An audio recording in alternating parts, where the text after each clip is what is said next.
আজকে রান্না করছি, প্রতিদিন কি রান্না করবো।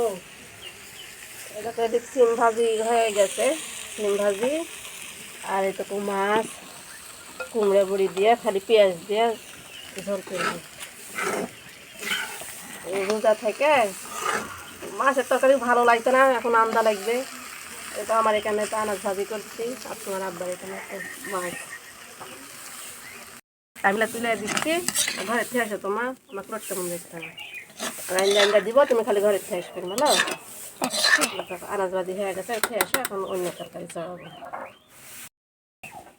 পরে না যান, গরম তো সুন্দর করে আসবেন, মিক্সারের মধ্যে থিও ভালো। তুই আবার এটা আসো আমার কাছে।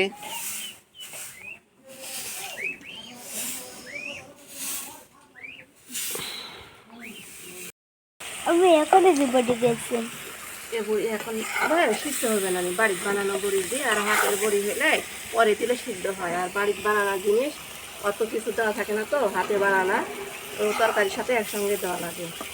কষানোর সময় দিয়ে দিচ্ছি, এখন এই মাছগুলো দিয়ে দিব।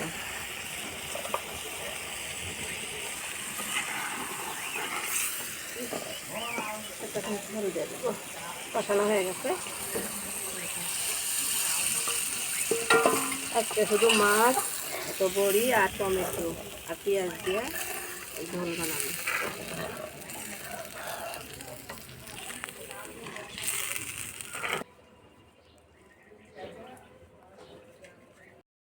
কি খাবার দেওয়া গেল সেগুলো? সুমেরের খাওয়া দাওয়া।